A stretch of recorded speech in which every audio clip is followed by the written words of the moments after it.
Maurílio, vamos lá então, cara. Antes da gente começar a falar propriamente de commodities, primeiro eu queria agradecer você por ter aceitado o convite aí de fazer essa live aqui, passar um pouco do seu conhecimento para mim, para o pessoal que está assistindo. Queria que você se apresentasse aí para a galera, quem é Maurílio Marcondes, um pouco das experiências, enfim, queria que você ficasse à vontade para se apresentar, por favor. Eu que agradeço pelo convite, tá?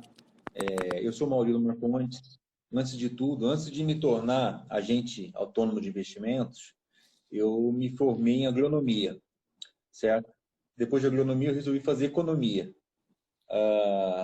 Então, eu sou produtor rural também, né? Minha família tem uma propriedade aqui no Mato Grosso. E foi sendo produtor rural, foi vendo as dificuldades, né, de produzir, de comercializar, né, dos riscos que tem, que eu fui me interessando pela área de finanças, né? Sobretudo nessa parte de hedge, de commodities, né? Que esse mercado maravilhoso, né? Estudei, tinha estudado antes que, por exemplo, nos Estados Unidos, mais de 90% dos produtores lá fazem hedge pela bolsa, é um mercado muito maior, é um mercado muito mais consciente, né, dos seus riscos. E aqui no Brasil é pequeno, aqui no Brasil não chega a 10% ainda, né? Então, eu me dispus a me ajudar estudando isso, a fazer para mim isso, acabei me dispondo a ajudar outras pessoas, ensinar, né, quebrar vários tabus aí. E estamos só começando, né? Tem muita gente que está entrando aos poucos, conhecendo. O contrato de milho, por exemplo, é um dos maiores contratos da Bolsa. Ele é super recente, né? Ele é de 2002. Ele é muito recente, né? E começou a ganhar volume mesmo faz uns 5 anos, forte, né? Então a gente vê que está melhorando, certo? Está vindo contratos novos aí, cada vez com mais opções para o produtor, certo? E nós trabalhamos juntos, né? Para finalizar, tanto eu É. quanto você, quanto mais uma galera aí que está trabalhando junto aí como assessor de investimentos, um ajudando o outro, cliente sempre com um time pelas costas aí, né? E sobre a parte de renda variável como um todo, ações, opções, e aí em commodities é a mesma coisa, contratos futuros, opções. A gente estuda muito isso e tenta sempre passar esse norte para os clientes, para eles também irem conhecendo as ferramentas, né? Com certeza, ainda mais aqui no Mato Grosso, que de fato a gente tem muito cliente dessa área, né? Não tem como.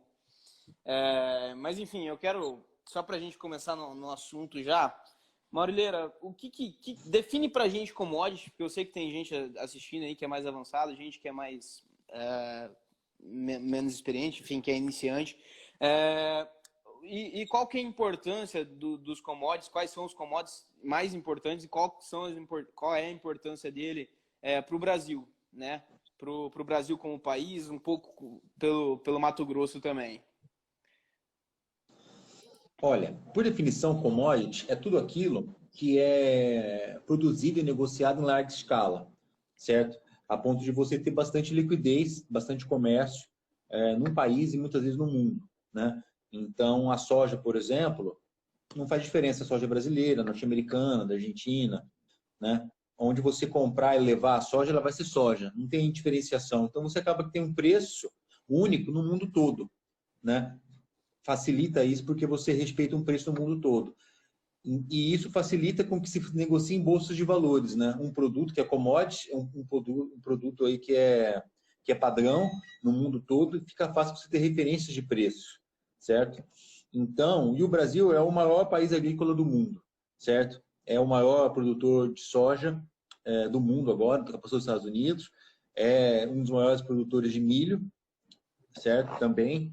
E também, tem a maior boiada do mundo hoje, é o país que mais abate bois também. E é referência internacional, certo? O Brasil, como ele é o maior produtor, os principais produtos brasileiros aí acabam que se tornam referência internacional.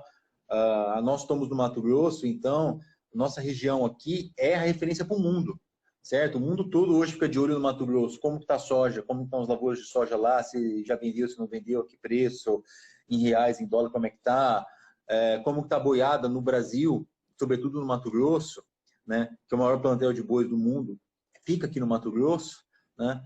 Então, o Mato Grosso tem um destaque no dia que a gente percebeu a importância que a gente tem na economia, explorar mais isso, certo? Explorar o poder que a gente tem de negociar tanto o nosso físico aqui, nossos produtos agrícolas, quanto negociar bem em bolsa, melhorar a nossa comercialização, né? A gente tem tudo para deslanchar. E nós somos a bola da vez, entendeu? É nós que produzimos, é nós que plantamos, é nós que temos as informações das lavouras, que a gente está dentro dela, certo? Então, a bola está com a gente, é só fazer o gol. Bacana. Cara, aproveitando um pouco, então já vamos falar.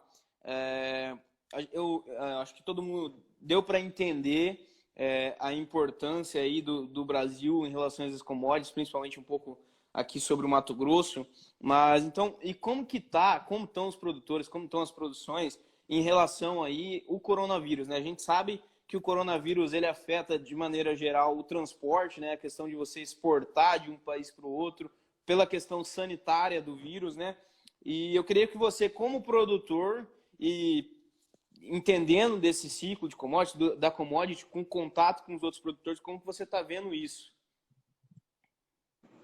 Então, quando começou o coronavírus, várias coisas começaram a reduzir as exportações. Todo mundo achou que tudo ia cair, que o comércio como um todo ia cair.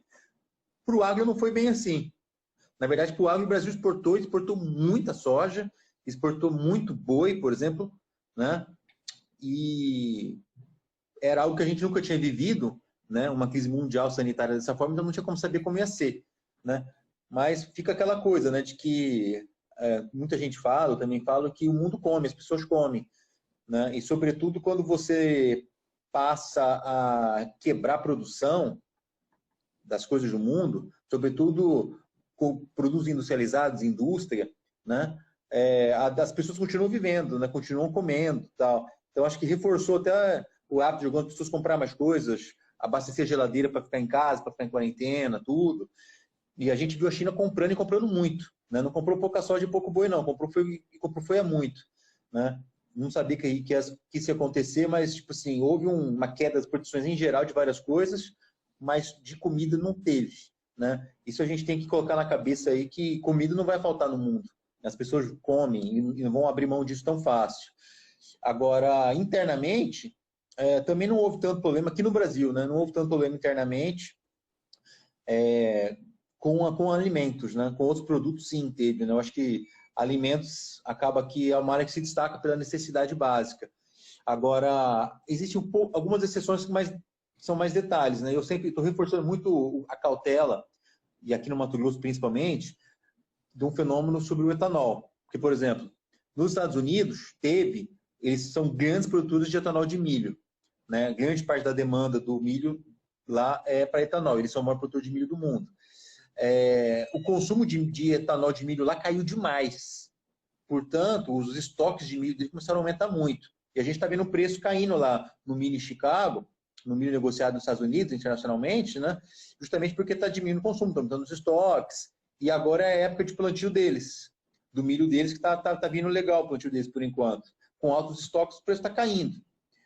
Era de se imaginar que o preço fosse cair aqui no Brasil também, mais um fator. Mas o câmbio não está permitindo. E aqui no Brasil, o que a gente olha para o milho? Tem o consumo dele, que é forte, né, sobretudo para a indústria animal, sempre foi, e continuou sendo, inclusive, nesse período. Mas o consumo de etanol já caiu bem. A gente fala consumo de etanol e a redução do consumo aí de mais de 20% fácil, mais de 30% até, nesse período aí de coronavírus, né?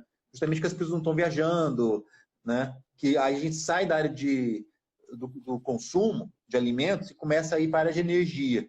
E aí a gente pega o milho está criando uma demanda muito forte nisso. E algumas regiões, por exemplo, o norte do Mato Grosso, vende muito milho para essa finalidade. E tem muita empresa lá só com essa finalidade específica, né? Então, eu até alerto alguns produtores que não vendam todo o seu milho para uma indústria de etanol, porque ela está nesse meio agora de redução do consumo, tal. Ela é a bola da vez ali, né? No lado ruim. Porque cai o preço do petróleo, cai no nível internacional, a mínimas do preço internacional. O preço do combustível nos Estados Unidos, do etanol, da gasolina, cai lá. Aqui o preço do etanol também cai, certo? E aí você que é vendedor de milho, fica num risco muito grande, vendendo para um cara que é produtor de etanol. Se ele não conseguir aguentar essa situação, entrar na recuperação judicial aí, você vai ser o credor dele, né? Então, é legal a gente entender isso. O Acre é muito bom tudo, mas ele entra em outras áreas, igual de energia, que não são tão simples, né? Então, precisa conhecer bem o contexto, né? Bacana. Ô, Murilo, antes de eu passar para a próxima pergunta aqui, eu só queria mandar um abraço pro pessoal de agronomia da UFMT, que eu cheguei a fazer, eu fiz quase um semestre de agronomia lá em 2017, eu vi bastante pessoal entrando aqui, Charles, Arthur, um abraço para a galera lá, faz tempo que eu não vejo eles. Beleza. Maurilão, você comentou um pouquinho do dólar ali, da alta do dólar, e eu queria que você falasse, explicasse um pouco como que de fato influencia, como que o dólar influencia bem em cima das commodities ali, para o preço final dela e para o produtor do zero, né? Então, para o produtor isso é bom, certo? Porque o produtor, na verdade, ele recebe em reais, isso é bom.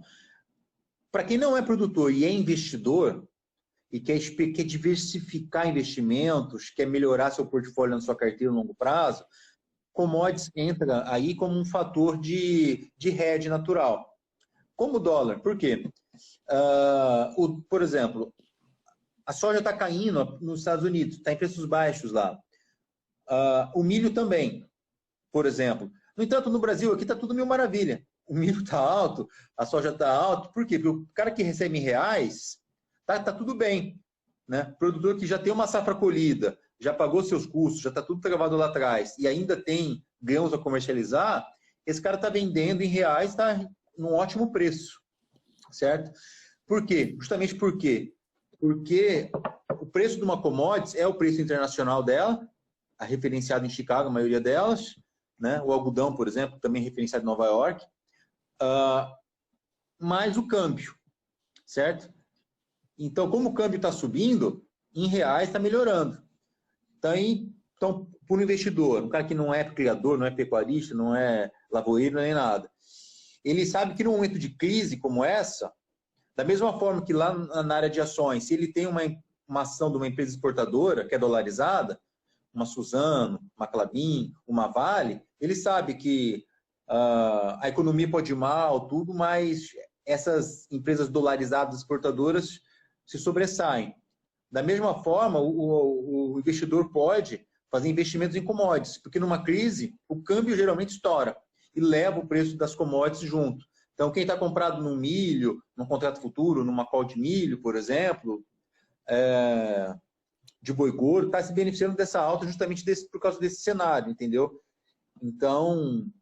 Falando ali diretamente na bolsa, né? O cara que compra ali Isso aí seria o cara comprar e se proteger na bolsa, né? É o que você está falando de opção, né? Comprar. De opção. Da mesma forma que se ele, por causa do dólar, né? Ele poderia simplesmente estar se protegendo através do dólar, por exemplo, né? Porque quando há uma crise grande, o dólar sobe, né? Mas ele fazendo isso com as commodities, porque internacionalizadas, né? Ele está também se redeando, entendeu? Beleza. Rapidinho, antes da gente começar a entrar um pouquinho em hedge e como que o investidor e o produtor pode fazer isso, só vamos responder a pergunta do Arthur aqui sobre... Ele está perguntando se houve um aumento significativo na porcentagem de commodities importadas com relação à produção durante a crise. No Brasil ou no mundo? Acho assim, se ele responder também, a gente complementa, mas no Brasil teve, por exemplo...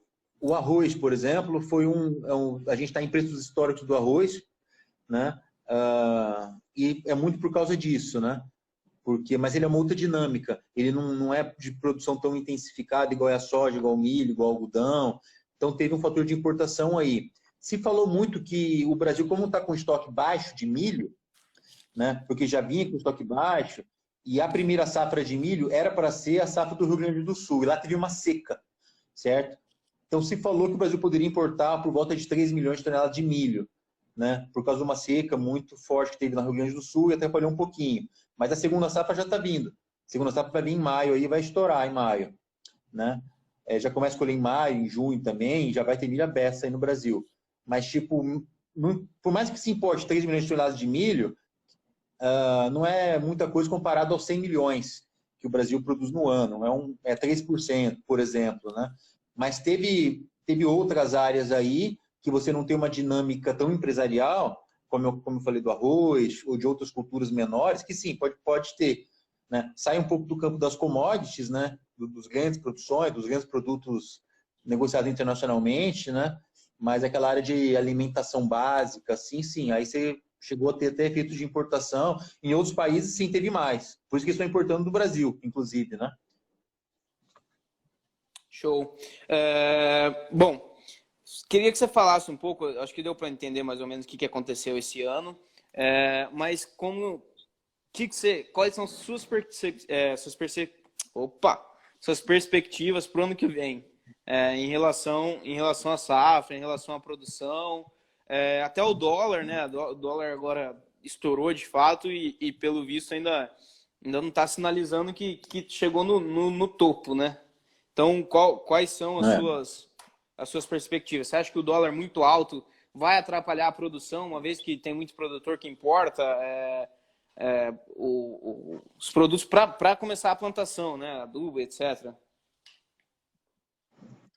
Olha, veja assim,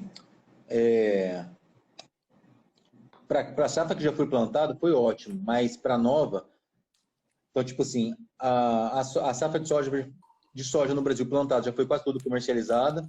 A safra de milho do Brasil já foi muito comercializada também, mas não foi colhida ainda. Então, tem alguma coisa para ser comercializada. Então, tirando coisas esporádicas que teve no Rio Grande do Sul, no Sudeste, uma outra seca específica ali, em geral está vindo bem. Você vê que o Paraná, que é um estado-chave de produção de milho, está vindo bem, as lavouras lá, e no Mato Grosso as lavouras estão vindo bem, e só o Mato Grosso e o Paraná sozinho já põe mais de 60, 70 milhões de toneladas de milho na mesa, né? Então, eles garantem o negócio. Estão vindo bem. O que acontece? Daqui para frente, a safra da soja que está sendo negociada agora, tem muito produtor comprando adubo, veneno, semente agora.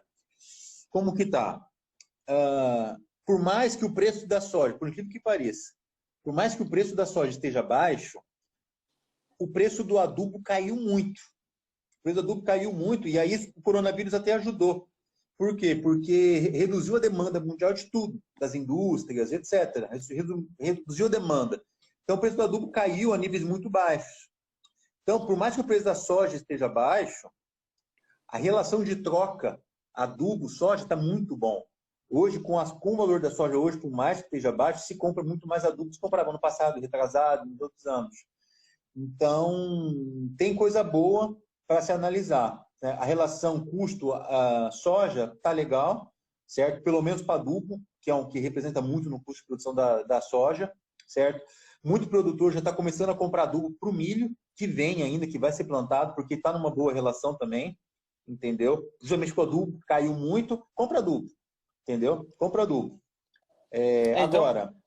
mesmo que o cara compre também, então, mesmo com dólar alto, o preço do adubo caiu, né? Então, no final, ele acaba conseguindo comprar um pouco, compra tranquilo, né? Não acabou sendo tão afetado pela alta do dólar. Então, o principal, os custos dolarizados, está legal. Por exemplo, o adubo, certo? Porque tem um preço legal lá. Agora, por exemplo, o preço o que ficaria um pouquinho fora, por exemplo, o preço do químico. O químico não tem muita relação com adubo, com nada, né? São os defensivos e tal. Então, eles estão num preço relativamente o mesmo, entendeu? Só que ele ficou mais caro porque o dólar subiu. Só que o dólar subiu para a soja também. Então, está meio que um batendo com o outro. Então, o produtor, muito pelo fato do adubo ter caído, aliás, mesmo a soja estando baixa, ele consegue gravar bons custos, entendeu? Aí, o que eu acho, cara da soja? Tem bons pontos para fazer travamento agora. Para o milho, a mesma coisa, né? Porque se você for olhar o custo do milho, o adubo caiu muito. Aqui no Mato Grosso está se negociando milho futuro a 32, quando em anos anteriores era normal você falar em 20, 22, algo assim. Então está um bom preço o milho também em reais. É bom para fazer travamento agora, para travar custos, está excelente, entendeu? Só que ainda acho que pode melhorar. Porque o câmbio, como é que vai estar o câmbio? a situação do coronavírus no mundo, né, essa instabilidade toda, política no Brasil, não sei se o câmbio tem muita margem para cair, né? E aí a gente vê também, milho e soja está barato nos Estados Unidos, certo? E eu acho que eles têm potencial de subir lá. Então eu acho que essa relação pode ficar até melhor.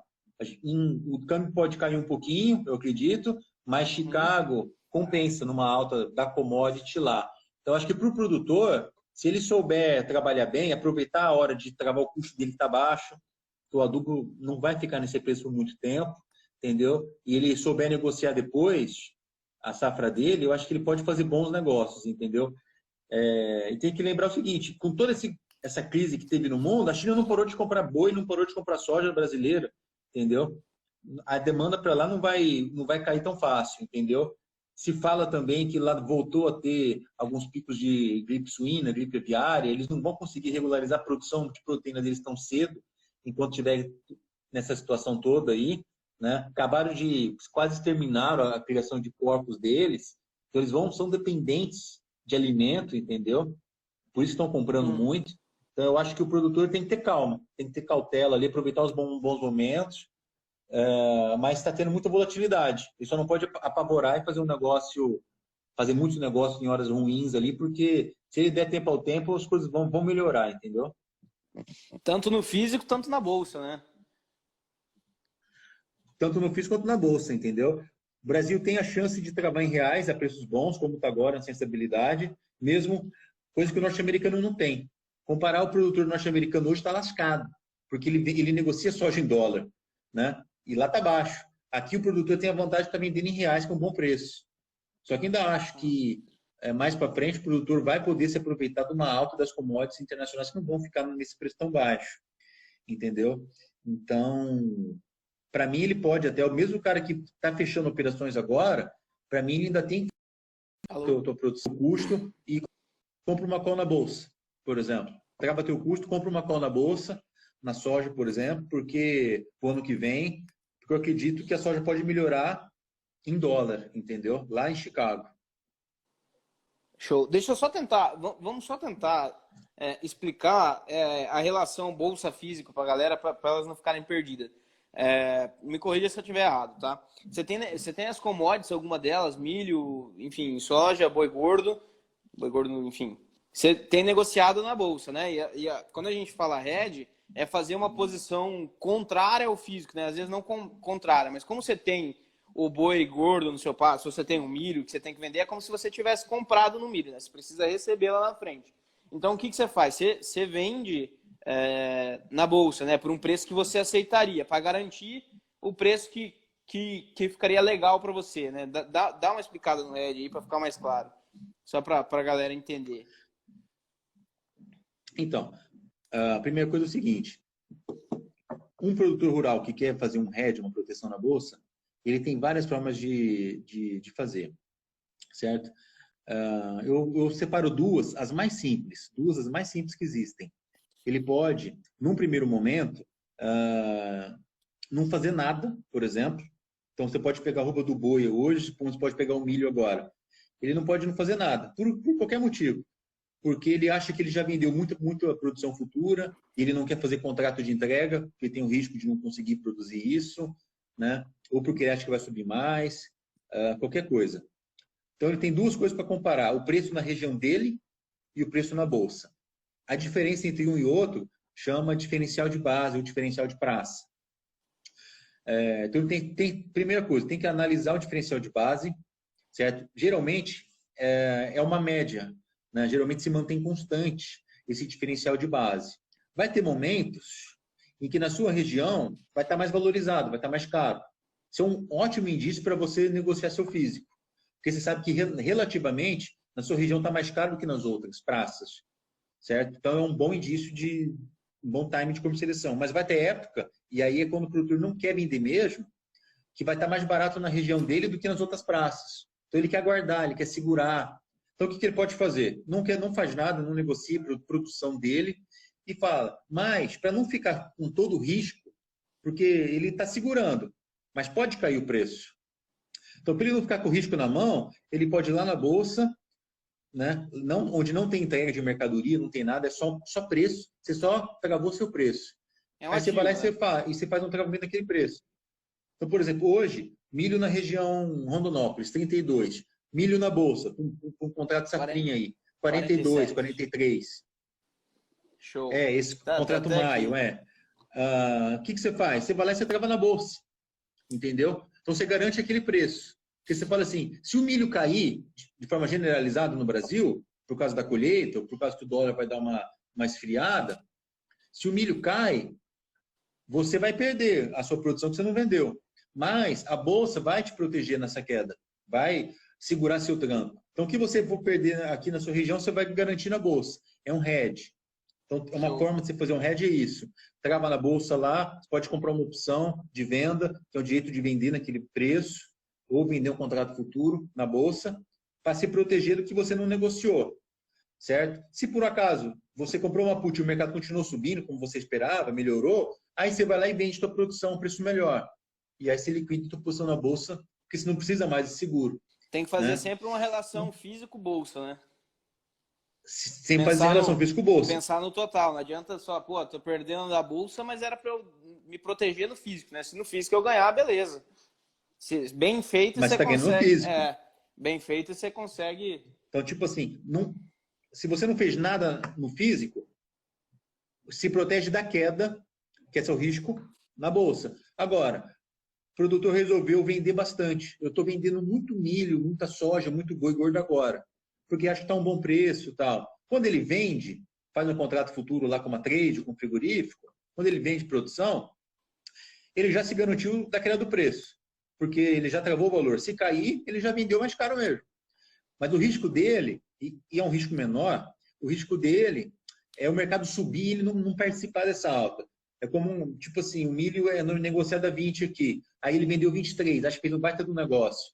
Aí dá uma E aí, seca, milho. alguma coisa, o milho vai para 40 na região dele. E E ele aí? fica de fora, Então, né? fala assim, cara, faz uma venda para você se proteger da queda, garante o teu, mas compra uma call, participa de uma alta na bolsa, porque se o mercado der uma porrada, e tem acontecido, você participa também. Você não fica chorando manga, né? Então, acho que o produtor tem muita ferramenta para trabalhar, para proteger o risco dele, se é o risco de entregar, de default que fala, se é o risco de preço, entendeu? Como é que está o risco climático lá na região dele, e ele usar a estratégia que for melhor para ele, certo? Para garantir bom preço e um bom resultado final da lavoura, consequentemente, né? É o que ele não Diversificação, pode né? ficar especulando. O produtor que não faz nada é o que está especulando. Pode falar. Diversificação, né? Tem que diversificar até dentro da produção, né? Ô, Murilo, você tem um e-book Uhum. na Amazon sobre isso, né? Eu tenho um e-book com alguns textos explicando vários cenários, várias situações, um pouquinho de contrato de opções, de contratos futuros, de comercialização, O que, negociação de físico, o que, que bem a para galera tem que leigos mesmo, para pesquisar quem lá? quiser começar a Isso. entender, tá ótimo. Hã? Como que chama o livro para eles pesquisarem lá na Amazon? Chama Rede Agropecuário. Show. Depois vamos disponibilizar o link para a galera aí, para poder acessar lá. Vamos sim. Cara, a gente está chegando aqui a 30 minutos de live. Eu acho que a gente passou por bastante tema, acho que ficou bem legal, cara. Eu queria que você desse umas palavras finais aí sobre o Brasil, commodities no Brasil, sobre que empresas, falando propriamente de empresas na bolsa que estão se beneficiando disso. Eu sei que tem algumas no setor que estão se beneficiando da alta do dólar, da escassez das commodities na China que você falou aí, principalmente de proteína. Então dá uma palavra final para a gente fechar aí. Depois, se tiver alguma dúvida, a gente vê aqui, eu já te faço a pergunta. Olha, sobre as ações na Bolsa, é o seguinte, o setor desde o ano passado, o setor de celulose vinha apanhando muito, certo? Porque Uhum. a celulose estava baixa, mas era lógico que o setor ia se recuperar, e se recuperou pela celulose e pelo câmbio. E continua um ótimo setor, né? Então, Klabin, Suzano, são empresas líderes mundiais nesse segmento. A Suzano, a maior produtora do mundo aí de celulose, um excelente papel, muito consistente. A Klabin diversifica mais com o mercado interno também. São sempre bons papéis, pagador de dividendos e tudo. Na soja, a empresa mais sólida que tem no Brasil é a SLC, né? É uma empresa também muito sólida, tem índices de produção de soja, milho e algodão fantásticos, uma boa gestão de hedge de dólar, tudo, né? Então, ela está se beneficiando da alta do dólar, está vendendo soja, milho muito bem. Quando Chicago, e ela trabalha muito bem, quando Chicago der uma subida, ela vai saber se aproveitar para fazer hedge Chicago, depois ela deve estar travando hedge de dólar agora, a gente viu pelos balanços dela que ela é muito boa, apresenta ótimos resultados. SLC, para o mercado de grãos e fibras. O setor de frigoríficos, quando teve o baque de coronavírus, caíram, porque todo mundo achava que ia impactar nas exportações e tudo, mas quando viu que a China não parava de consumir, vai continuar consumindo, Marfrig, Minerva, todos os frigoríficos subiram e todos vão, para mim, subir mais, porque o setor de proteína, com a China, sem estrutura de produção de proteína, meu amigo, só ela vai ter que vir comprar no Brasil.